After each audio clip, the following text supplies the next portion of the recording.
The gentleman yields. I now recognize Ms. Stansbury for 5 minutes of questioning.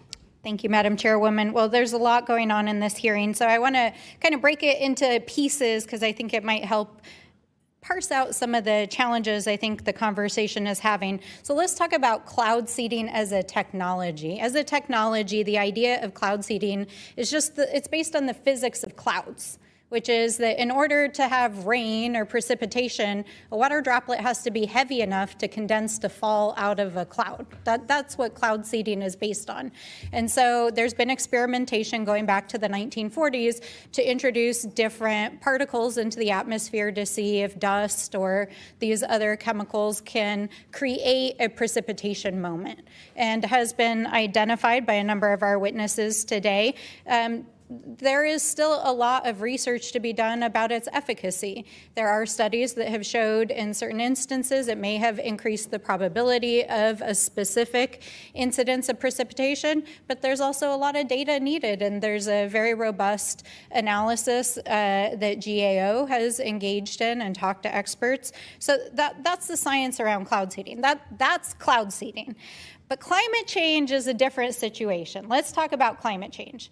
And I think every single witness here has identified that there's no dispute in the scientific community that global carbon emissions have gone up, and that we know from observational data. This isn't a theory. This is not like, oh, we're trying to figure out if this is true or not. The data are very clear. We have had an increase in global temperature. It has manifested in regional temperature increases across different parts of the planet.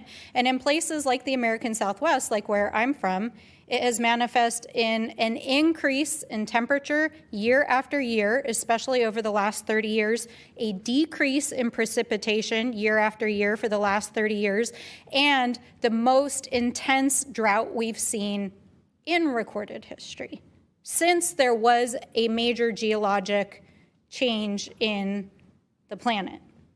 That's just facts. That's just observational data. That's just measuring what we see in the environment. So there's no dispute over that. And so what scientists have consensus about is that carbon is a pollutant that is coming from industrial activity all around the planet.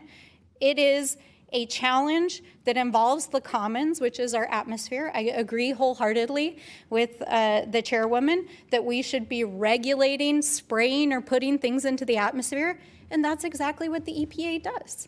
That is why the EPA, on the consensus of scientists not only across the United States, decided to regulate the emission of carbon, because we know it's contributing to changes in the global atmosphere, that's increasing energy in the atmosphere, that is producing measurable effects on the ground.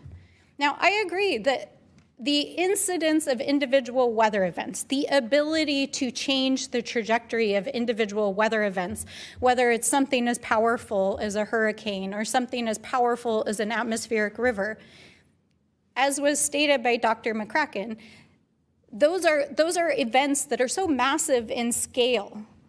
We don't know that an individual entity or pollution in one place is culpable, if you will, for an incident happening. What we're talking about is a change in global chemistry and global atmospheric physics that is driving the distribution of weather events all across the planet. And that is why it is a common pool problem. It is why we need international climate agreements. It is why tens of thousands of scientists around the world are urging countries to take climate action now. It is why the United States regulates carbon, or was until Donald Trump took away those regulations just a couple of months ago. It's why we measure carbon emissions. It's why we're prepared as Democratic members of Congress to go show our faces in good faith on international forums that the United States still stands strong with climate action. Because as one of my colleagues just pointed out across the aisle, it is an international problem. It is an international problem. pollution in one side of the planet affects the entire global commons. And that is why we need climate action in the United States and every single country on planet Earth, because it affects all of us. So that's what the science tells us. And I want to just be clear on that. And with that, I yield back.